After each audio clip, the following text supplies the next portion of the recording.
Hello and welcome to this special edition of Inside Indiana Business. I'm Gary Dick, coming to you from the Ironworks Indy Hotel on the city's north side near Keystone Crossing. It's a special town hall episode examining big transformational projects going up around the state and why they are part of a very big trend. Now, this boutique hotel is part of a dynamic mix of retail, fine dining, and apartments and condos developed by Hendricks Commercial Properties. The Wisconsin developer is investing another $300 million into Bottle Works, a former Coca-Cola bottling plant in downtown Indianapolis. Other highly anticipated projects include the $120 million 16 Tech Innovation District, Ambrose Property Group converting a former GM stamping plant site into the $1.4 billion water site in downtown Indy. In Fort Wayne, transforming a long vacant, decaying former GE complex into the $440 million Electric Works. And in South Bend, the Renaissance District is envisioned as the largest mixed-use technology campus in the Midwest. And those are just some of the highlights. So why are these big dollar transformational projects happening? A major reason is talent, the critical need for Indiana cities and towns to attract and also keep talent to fuel the economy.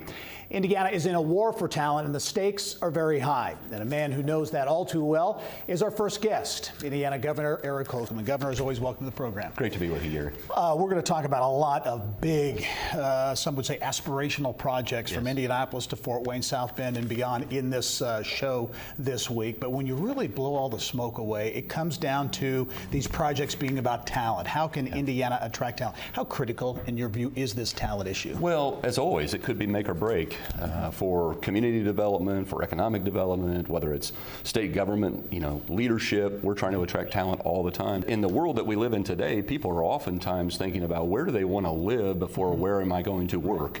And for Indiana, it's just an exciting time to be a Hoosier because we're growing all over the state. There are a lot of options, size of community, et cetera, from your rural to your suburban to your urban areas. And when you think about these cool places to, what used to be clock in at, that could be the difference when you're recruiting talent. When you look around and you look at all the amenities and to think about where we sit right here, what we have to offer, what we know is when someone visits Indiana, they are awed by what's available and the quality of life that we offer, and that comes down to quality of place. How critical are these kinds of projects? Because you're in a war for talent. You're battling not only in the U.S. but around the globe, really, for talent to come here, to want to live, work, and play here. They could be the difference maker, and it's what gives us an unfair advantage, I think, to have these, whether you're, as you mentioned, whether you're in Toronto or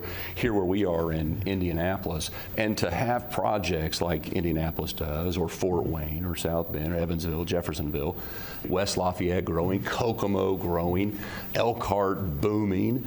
It often comes down to how are we conducting our affairs? How are we tapping into the synergy that's out there? How are we harnessing all the talent that is close to us and maybe in Beijing? And with technology, you can do that. You can pull people together and you can move people around. Again, what we know is when people come here and do externships or internships, whether it's in the tech community or in some of our auto manufacturing, what we've seen is Indiana's place in the world is critically important. Regional, you mentioned regional cooperation, and the Regional Cities Initiative has funded a number of projects, including Studebaker in South Bend, which we'll talk a little bit about a little bit later. Do you foresee other efforts at the legislature that you'll be pursuing to attempt to find ways to fund regional initiatives? Oh, I hope so. And, we'll be looking at in this upcoming session in January that kicks off in January, reviewing our tax code to make sure that we're not doing things the same way we did in the 1920s in order to attract more talent and more capital.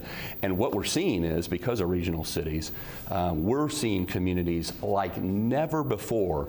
They're not looking inside a box, right? They're not thinking in terms of whether it's party lines or county lines or city limits. They're thinking about a limitless opportunity to grow a region. And that's in fact what corporate investors are looking for, whether they're headquartered in Amsterdam or in Buenos Aires, you know, they're looking at a region and what impact they can draw from. Indiana Governor Eric Holcomb, as always, thank you. Great to be with you here.